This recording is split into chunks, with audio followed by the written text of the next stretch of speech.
For 8 Christmases, the billionaire prayed in silence beside his son's bed, until the night a maid broke every rule, reached into the boy's ear, and turned silence into a miracle no money could buy.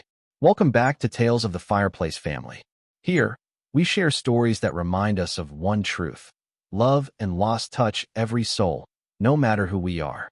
We never know when, how, or why, but love always finds us, and its stories deserve to be told. If you're new here, subscribe and hit the notification bell so you never miss the moments that change everything. And to our returning hearts, thank you. Your presence keeps this fire burning. Stay with us till the end.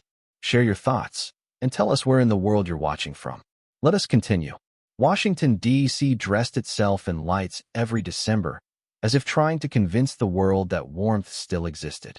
Along Pennsylvania Avenue, wreaths clung to lampposts. Storefronts glowed gold. Choir music spilled from churches into the cold night air. But inside the Grayson estate in Georgetown, Christmas made no sound at all. Ethan Grayson sat alone in his study, a half-decorated tree blinking softly in the corner. The lights flickered on and off, casting shadows across framed photos lining the wall. Boardrooms, magazine covers, charity galas, handshakes with men whose names moved markets. And one photo Ethan couldn't stop staring at. A little boy, 5 years old in the picture. Dark curls, serious eyes, tiny hands folded in his lap. His son, Caleb Grayson, had never heard a single Christmas carol. Never heard laughter crack open a room.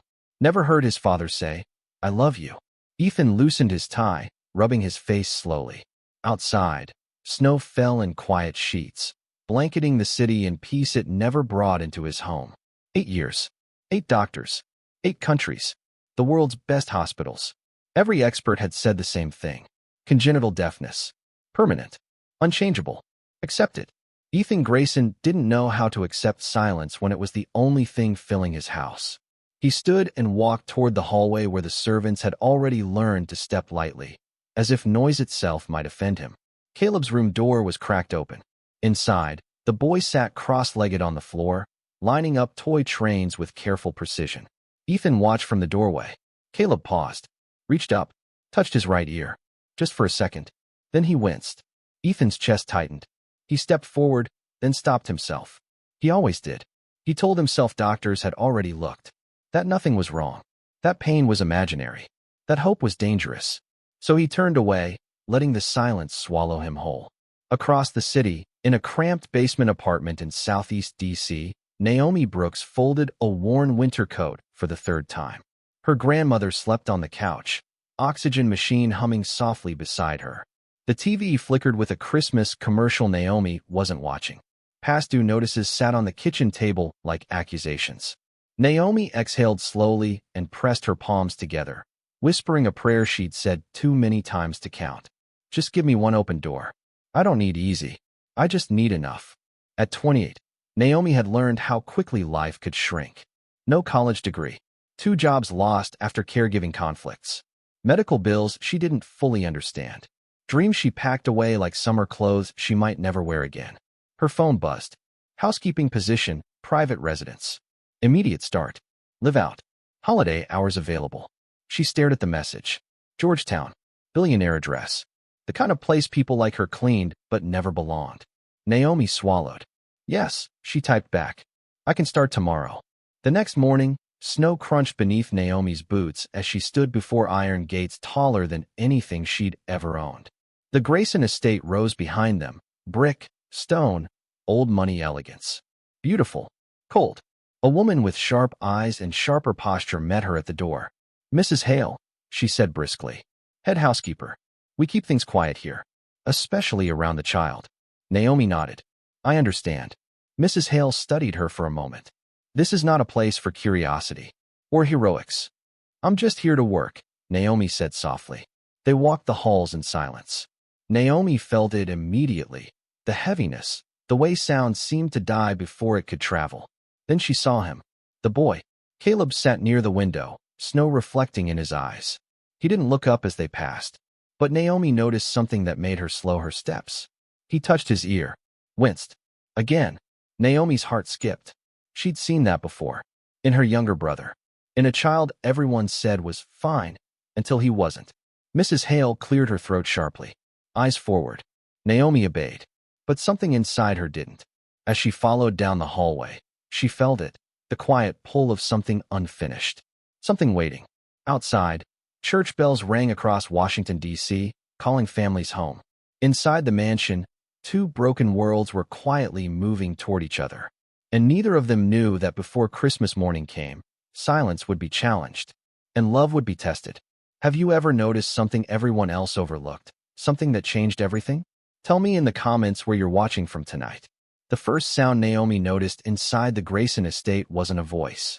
It was pain. Not loud, not dramatic, just a small, broken thing, like something trying not to be noticed.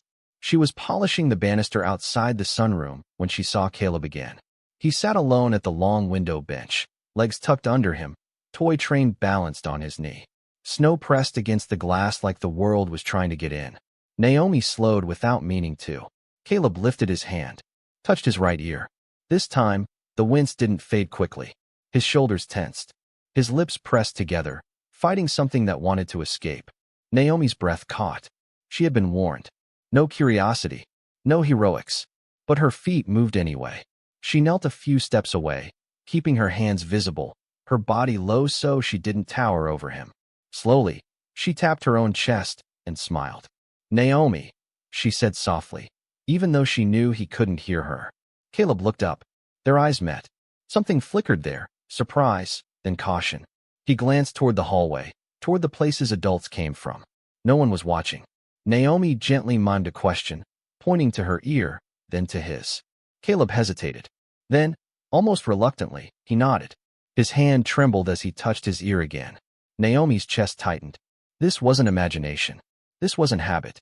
This was pain, real, ongoing, ignored pain. She reached into her pocket and pulled out a small peppermint candy, still wrapped. She held it out, not touching him, just offering. Caleb studied it, then her, then took it. His fingers brushed hers, quick, cautious, electric. A connection.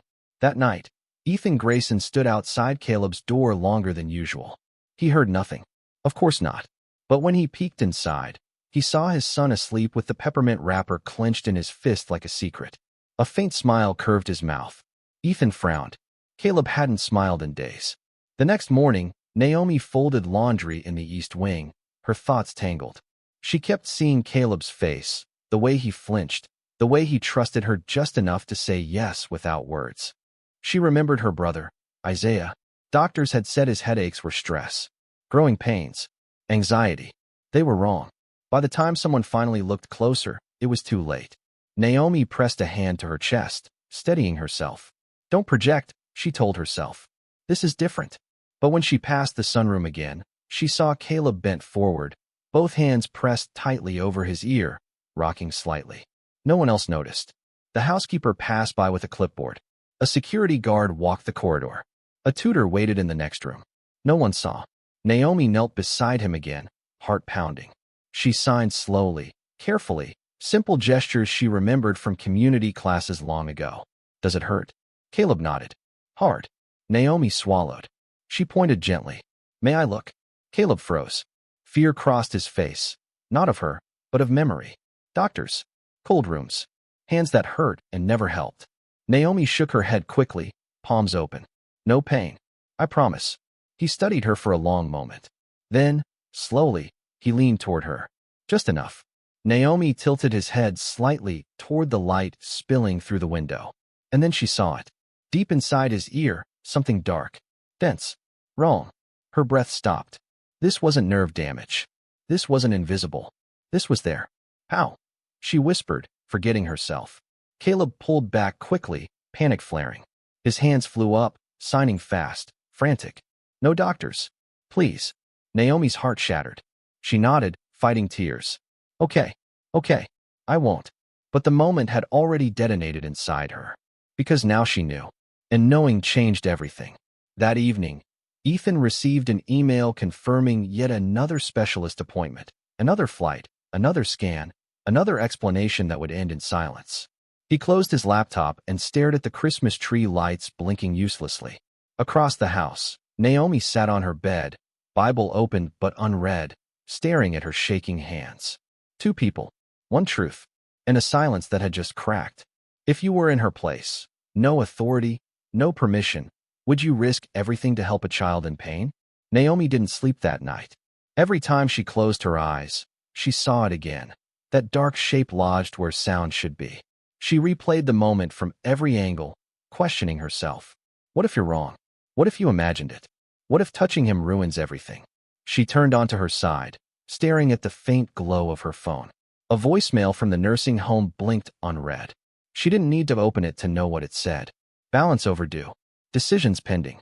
Naomi pressed her forehead into the pillow. She needed this job. She needed the money. She needed to stay invisible. And yet, she'd already been seen. The next morning, she avoided the sunroom. She cleaned bathrooms instead. Polished silver no one used. Folded towels into perfect, obedient lines. Every small task felt like a way to apologize to the rules she was already breaking in her heart. But silence has a way of hunting you. When she passed the library, she saw Ethan Grayson standing by the window, phone pressed to his ear, jaw tight. He didn't notice her at first. No, he said sharply. I don't want another explanation. I want a solution. Pause. Yes, I've read the reports. Another pause. His shoulders slumped just a fraction. Fine, he said quietly. We'll talk after the holidays. He ended the call and stayed there, staring out at the snow like it might answer him. Naomi lowered her gaze and kept walking. She wasn't supposed to have opinions about billionaires. But something in his voice, thin, worn, stayed with her. Caleb noticed her absence immediately. When Naomi finally passed the sunroom that afternoon, she felt it before she saw it. The air, heavier. Caleb sat where he always did, trains scattered now, hands clenched in his lap. He looked up, didn't smile. Naomi hesitated, then knelt. She signed gently. I'm sorry. Caleb tilted his head, confused. His hand lifted halfway toward his ear, then dropped. Naomi swallowed. I don't know what to do, she whispered, even though he couldn't hear her. I don't know how to help you without hurting you. She stood quickly and walked away before the tears could fall. That evening, Mrs. Hale found her in the laundry room. I've been watching you, the older woman said, arms crossed. Naomi froze. Ma'am. The boy, Mrs. Hale continued. You linger. Naomi chose her words carefully. He seems uncomfortable. Mrs. Hale's lips pressed thin. Doctors have handled it. With respect, Naomi said softly. Sometimes doctors miss. That is not your place, Mrs. Hale snapped. This family pays for expertise, not guesses. Naomi nodded, heat crawling up her neck. Yes, ma'am. Mrs. Hale leaned closer. The last girl who thought she could help ended up unemployed 2 days before Christmas. No reference. No severance. She straightened. Don't let compassion cost you your future. Her footsteps echoed away. That night, Ethan stood in Caleb's doorway again. Caleb lay awake, eyes open, staring at the ceiling. When he noticed his father, he lifted his hand and signed clumsily, something he'd picked up from tutors long ago. Ear hurts. Ethan's chest tightened. He crossed the room, knelt, brushed curls from his son's forehead. I know, he whispered, though Caleb couldn't hear him. I know. He pressed a kiss to his son's temple, then stood quickly, like staying too long might break him. Outside the room, Ethan leaned against the wall, breath unsteady. He told himself this pain was part of the condition, that nothing could be done, that hope was cruel. Down the hall, Naomi sat on her bed, gripping her Bible, whispering into the quiet. God, if this is nothing, take the thought from me. But if it's something, please don't let me be a coward. Silence answered her. But silence, she was learning, didn't always mean no. The next morning, Caleb cried. No sound, just tears, hot, relentless, hands pressed tight to his ear as he curled on the floor outside the sunroom. Naomi saw him from across the hall. She stopped. Rules. Job. Bills. Fear. Then she saw his face, and something inside her broke. She ran to him, heart pounding, and dropped to her knees. Caleb looked up, eyes red, shaking. He signed with trembling hands. Please. Naomi swallowed hard. Resistance was crumbling, and the choice she'd been avoiding was closing in fast. Snow fell harder that night, thick and heavy, turning Washington, D.C. into something quieter than usual. Streets emptied early. Flights were delayed. Meetings canceled. The city slowed, whether it wanted to or not. The Grayson house did not. Ethan Grayson stood in the foyer listening as his assistant spoke rapidly through the phone. Yes, I understand. No, that won't work. Christmas Eve is non-negotiable, Ethan said, rubbing his temple. We'll reschedule for after. He ended the call and exhaled sharply. Another delay. Another answer postponed. Across the hall, Naomi helped Mrs. Hale distribute extra blankets. The storm had forced several staff members to leave early, unable to risk the roads. You'll stay, Mrs. Hale said curtly. We're short. Naomi hesitated. Staying late meant overtime, money she needed. It also meant more time near Caleb. More temptation to cross lines. Yes, ma'am, she said. Caleb couldn't sleep. Ethan knew at the moment he saw the light under his son's door past midnight. He opened it quietly and found Caleb sitting up in bed, knees pulled to his chest, eyes wide. His hand hovered near his ear but didn't touch it. Ethan sat beside him, exhaustion weighing on his bones. He pulled out a notebook and scribbled the only question he knew how to ask anymore. Hurts? Caleb nodded slowly. Ethan clenched his jaw. He wanted to scream at the walls, the doctors, the silence. Instead, he squeezed his son's small hand and stayed. Down the hall, Naomi paused with folded linens in her arms. She saw the open door, saw Ethan sitting helplessly beside his son. Something in her chest twisted. This wasn't a billionaire in control. This was a father who didn't know how to help his child. The storm worsened. Power flickered briefly, then stabilized, leaving the house wrapped in an eerie stillness. No hum, no music, just the whisper of wind against old stone. Mrs. Hale called Naomi aside. The boy's father is with him. I need you to finish the West Wing. Naomi nodded, but as she turned away, she heard it. A soft thud, then another. She froze. Ethan rushed out of Caleb's room at the same moment Naomi reached the doorway. Caleb sat on the floor, hunched, both hands pressed tightly to his ear. His face was pale, his breathing uneven. Ethan's heart slammed against his ribs. He dropped to his knees. What's wrong? He demanded. Then caught himself, swallowed the useless sound. Naomi knelt too, instinct overriding fear. She didn't touch Caleb. She just signed gently. Pain. Caleb nodded, tears spilling. Naomi looked up at Ethan. Their eyes met. For the first time, there was no hierarchy in the room. No employer. No maid. Just two adults staring at a child in distress. He's been in pain for weeks, Naomi said quietly, before she could stop herself. Ethan stiffened. What? She hesitated, then spoke carefully. I've seen him wince. Touch his ear. Cry without sound. Ethan's breath hitched. Doctors. I know, Naomi said softly. But sometimes seeing matters more than titles. Silence stretched between them, thick with everything unsaid. Caleb whimpered, pressing harder against his ear.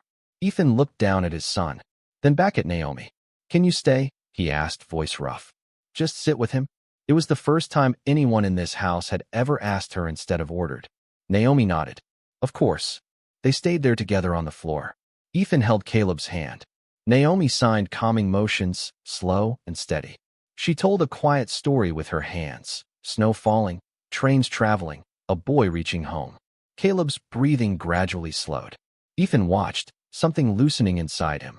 He didn't understand the signs, but he understood the effect. For the first time in a long while, Caleb leaned back, relaxed. Safe. Ethan stood slowly. Thank you, he said, barely audible. Naomi met his gaze. He's a good kid. Ethan nodded. So I hear. Outside, the storm howled. Inside, 3 lives were bound together by a night none of them had planned. And in that forced closeness, the silence shifted, no longer empty, but waiting. The snow stopped just before dawn. Washington, D.C. woke under a pale winter sky, the kind that made everything feel exposed. Naomi stood at the kitchen sink washing mugs no one had used, her mind still stuck on the night before. Caleb's pain, Ethan's helpless eyes, the way silence had pressed in on all of them. She hadn't planned to speak up, but now she couldn't unsee what she'd seen. Ethan didn't go to the office that morning. Instead, he sat in his study staring at a thin medical folder he hadn't opened in years. Caleb was with his tutor in the next room, calmer today, but still touching his ear now and then. Ethan opened the folder. Scan reports. Specialist notes. Diagnoses written in clean, confident language. Congenital. Permanent. Non-correctable. He closed it again. His mind drifted, not to doctors, but to the hospital room 8 years ago. The smell of antiseptic. The beeping monitors. His wife, Lauren, pale against white sheets, her fingers tightening around his hand as alarms began to sound. "I can't hear him," she'd whispered, tears sliding into her hair. "Why can't I hear him cry?" Those were the last words she ever spoke. Ethan swallowed hard. He'd buried himself in money after that. Flew from grief to solution to distraction. If he couldn't save his wife, he would save his son. Or so he thought. Naomi found herself in the West Wing dusting shelves she'd already cleaned twice. She was avoiding the sunroom, and failing. Caleb sat on the rug, building something out of wooden blocks. When he saw her, he lifted one block and held it out to her. An invitation. Naomi smiled and sat a careful distance away. Caleb signed slowly, deliberately. "You stayed." "Yes," she whispered. "I stayed." He hesitated, then signed again, smaller. "Everyone leaves." Naomi's heart ached. She nodded. "I know." Without thinking, she rolled up her sleeve and showed him the thin scar on her forearm. He traced it with his finger, curious.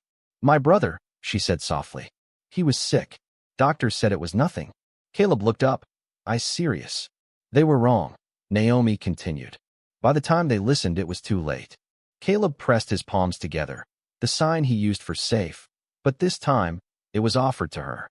Naomi closed her eyes, fighting tears. That afternoon, Mrs. Hale summoned Naomi to the pantry. "You're getting close," she said flatly. Naomi nodded. "I'm not trying to." Mrs. Hale sighed, something tired cracking through her sternness.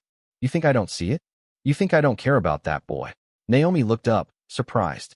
"I've watched him grow up in silence," Mrs. Hale said quietly. "Watched his father blame himself into the ground. But caring doesn't give you permission." Naomi met her gaze. "What if caring is the only reason anything ever changes?" Mrs. Hale didn't answer. That night, Ethan found Naomi in the hallway. He looked different, less armored. He held something in his hand. A small, faded Christmas stocking. "Lauren made this," he said suddenly. "She said Caleb would hear bells someday." He swallowed. "I stopped believing that." Naomi chose her words carefully. "Sometimes, belief waits for someone to look closer." Ethan studied her face. "What did you see in my son's ear?" The question hung between them, dangerous and unavoidable. Naomi's pulse thundered. Something that shouldn't be there. Silence. Ethan nodded slowly. "Show me." And just like that, the past cracked open, and the truth stepped closer. Ethan didn't sleep that night. He sat at the small desk in his study, the house dark except for the Christmas lights still blinking in the corner. Naomi's words echoed in his mind, something that shouldn't be there. At 2 in the morning, he stood, grabbed his coat, and walked down the hall. Naomi was folding linens in the service room, hands moving automatically, when she sensed someone behind her. She turned. Ethan stood there, tired eyes rimmed red, holding a small flashlight and a notebook. "Can you show me?" he asked quietly. Not as a billionaire. Not as a man used to being obeyed. As a father who had run out of answers.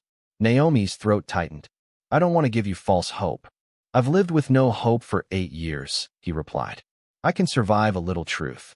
She nodded slowly.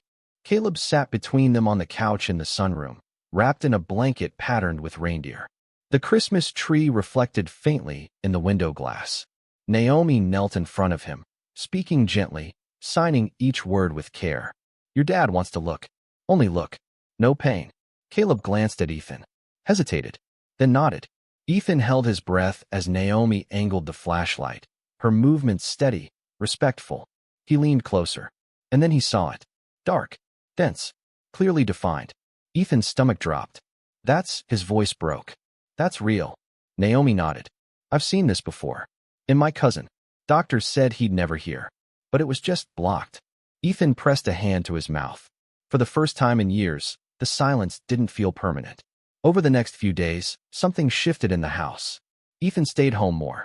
Naomi was assigned to the East Wing permanently. Caleb laughed, soundless, but unmistakable, when Ethan attempted clumsy hand signs. Naomi corrected him gently. Caleb corrected them both. They shared meals on the floor. Naomi taught Caleb how to fold paper snowflakes. Ethan told stories in writing, about his wife, about how she used to sing off-key while decorating the tree. Naomi listened. Ethan listened too, for the first time, really. One evening, as snow fell softly outside, Ethan poured Naomi a cup of tea. You didn't have to care, he said quietly. Naomi shrugged. I don't know how not to. He studied her. You've lost people. Yes. And you stayed soft anyway. She smiled sadly. Staying soft is the only way I know how to survive. Caleb watched them, head tilted, then signed something new. Family. Ethan's eyes filled. Naomi reached for Caleb's hand at the same time he did. For a moment, it felt like healing had already happened. But hope, Naomi knew, was dangerous. Because the question still loomed. What happens next? And no one had said it out loud yet. Not the risk. Not the cost. Not the line that would soon be crossed. The Christmas lights blinked on and off. And somewhere beneath the calm, the storm gathered its strength. The scream came without sound. Naomi was in the hallway when she saw it. Caleb on the floor near the staircase, curled tight, hands clawing at his ear, face twisted in agony, so raw it stole the breath from her lungs. She dropped everything and ran. Caleb's body shook violently. His breathing came in sharp, uneven bursts. Tears streamed down his face, soaking into the collar of his pajamas. No sound escaped his mouth, but the pain was deafening. Caleb, Naomi whispered, kneeling beside him. Her hands hovered, unsure where to land. I'm here. I've got you. He signed frantically, hands trembling. Hurts. Too much. Please. Naomi's chest felt like it was splitting open. She looked down the hallway. No one else in sight. Ethan was still at the office. Mrs. Hale had stepped out to take a call. The house was quiet, too quiet. Naomi's pulse roared in her ears. This was it. The moment she'd prayed wouldn't come. She reached into her pocket. The tweezers were there, wrapped carefully in gauze, sterilized days ago, and carried like a sin she hadn't yet committed. Her hands shook violently. If you're wrong, if you hurt him, if this goes bad, prison, job lost, grandmother moved, life ruined. Caleb looked up at her. His eyes weren't begging anymore. They were trusting. Naomi swallowed a sob. I won't hurt you, she whispered. I promise. I would never hurt you. Caleb nodded. She moved slowly, carefully. The flashlight beam cut through the dim hall as she tilted his head just enough. The obstruction was worse now, swollen, angry, pressing hard against the canal. Naomi's breath came in short gasps. God, she whispered. Guide my hands. She eased the tweezers in. Resistance. Her heart slammed. She pulled back slightly. Adjusted. Tried again. A slick, awful sound. Then release. Something slid free. It landed in her palm. Dark. Dense. Years of buildup. Before Naomi could even process it. Caleb gasped. A real gasp. Sound. He froze. Eyes wide. One hand flew to his ear. Then he laughed. A broken, startled laugh that sounded like wonder cracking open. He pointed down the hall toward the grandfather clock. Tick, he said. The word came out rough, untrained, but real. Naomi collapsed forward, sobbing. Yes, she cried. Yes, baby. That's the clock. You can hear it. Caleb's mouth opened again. His voice shook. Naomi. Her name. Her knees hit the floor. Footsteps thundered. What is going on? Ethan Grayson stood at the end of the hall, briefcase dropped at his feet, face drained of color. His eyes locked on Naomi kneeling beside his son. Then he saw her hands. The blood. The tweezers. The dark mass resting in her palm. What did you do? He roared, rushing forward and grabbing Caleb's shoulders. What did she do to you? Caleb flinched violently at the sound, then looked up. Dad, he said clearly. I hear you. The words slammed into the room like a bomb. Ethan froze. I hear you. Caleb repeated, voice trembling but strong. You're loud. Ethan staggered back. Then fear surged back harder than wonder. Security, he shouted. Now. 2 guards appeared instantly. Naomi stood slowly, hands raised. I helped him, she said, voice shaking. That was blocking his ear. That's why. You are not a doctor. Ethan yelled. You could have killed him. The guards grabbed her arms. Caleb screamed. A real scream. No, don't take her. She fixed me. The sound of his son's voice, panicked, loud, alive, cut Ethan to the bone. But the damage was done. Take her away, he said hoarsely. Call the police. As they dragged Naomi down the hallway, she twisted back to look at Caleb. It's okay, she mouthed through tears. You're going to be okay. Caleb sobbed, loud, broken, human sobs, calling her name as the distance grew. Silence returned. But this time, it felt like aftermath. Like ruin.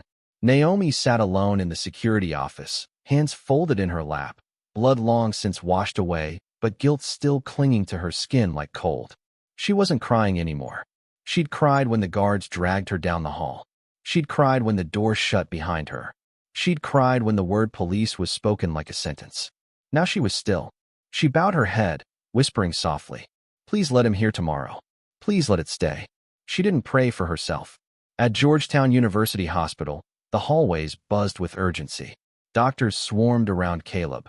Tests, scans, whispered consultations. Ethan paced the floor like a caged animal, hands shaking, mind unraveling. Caleb sat on the bed, headphones pressed awkwardly to his ears, eyes wide as sound poured into him in pieces. Beeping monitors. Footsteps. Voices. His father's voice. "Dad?" he said again, tasting the word like it was new. "You sound tired." Ethan covered his mouth and turned away. A nurse approached. "Mr. Grayson, the attending physician needs to speak with you." Ethan followed her into a small consultation room. Dr. Raymond Adler closed the door and didn't sit. "Mr. Grayson," he said carefully, "we've reviewed your son's records." Ethan's jaw clenched. "And?" Dr. Adler slid a tablet across the desk.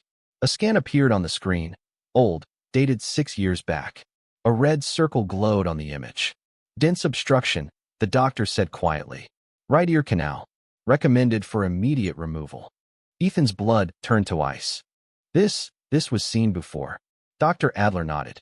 "Yes." "Then why?" Ethan whispered, voice breaking. "Was it never removed?"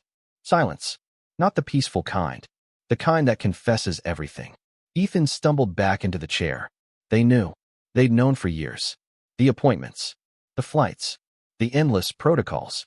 His money had kept his son sick. They let him suffer, Ethan said hollowly. "Because I kept paying." Dr. Adler didn't argue. Ethan stood abruptly. "Where is she?" "Who?" "The woman you were ready to arrest instead of listen to."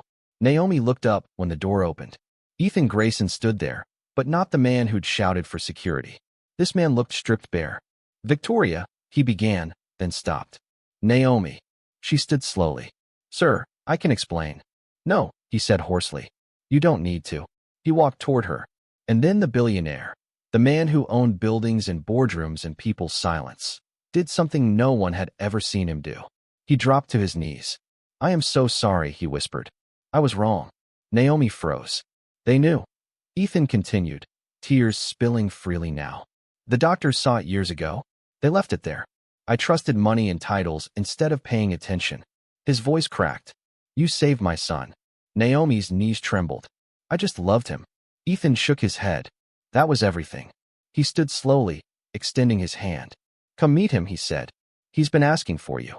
Naomi hesitated only a moment. Then she took his hand.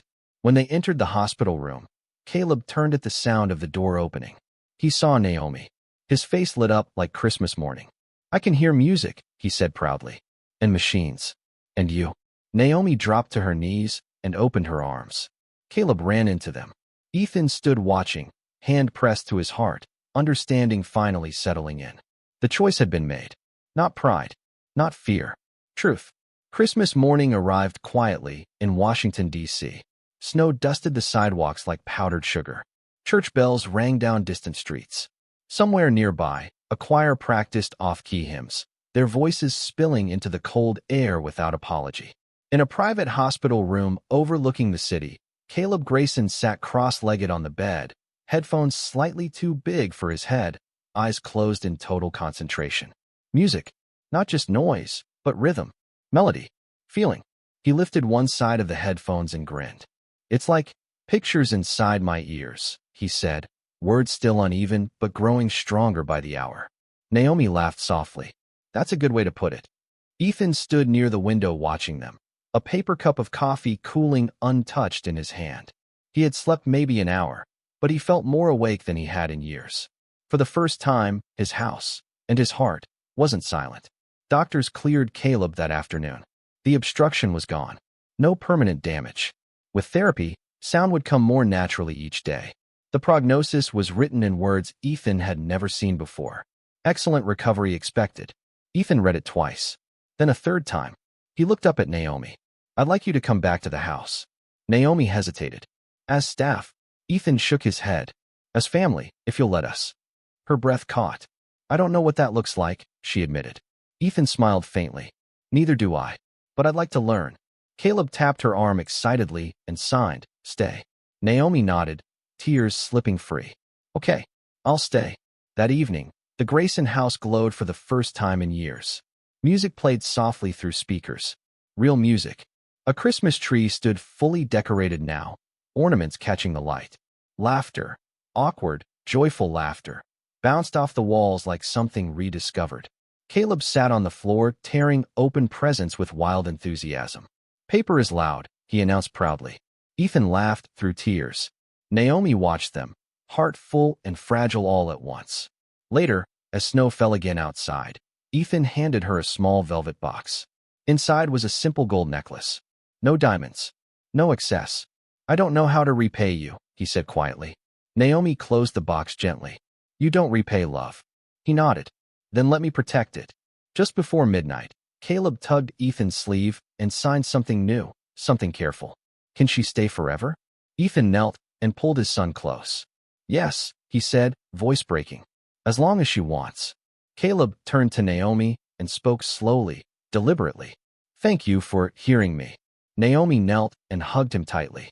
You were always worth listening to.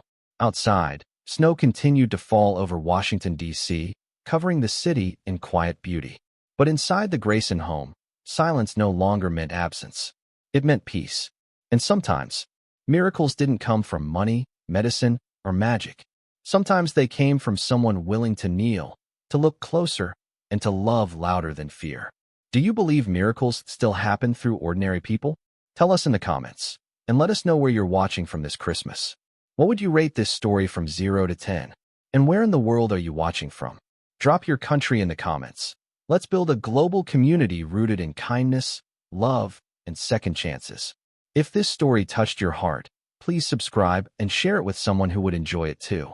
Your support brings us closer to our 1K subscriber milestone and fuels our mission to create more emotional stories centered on resilience, healing, and Black excellence.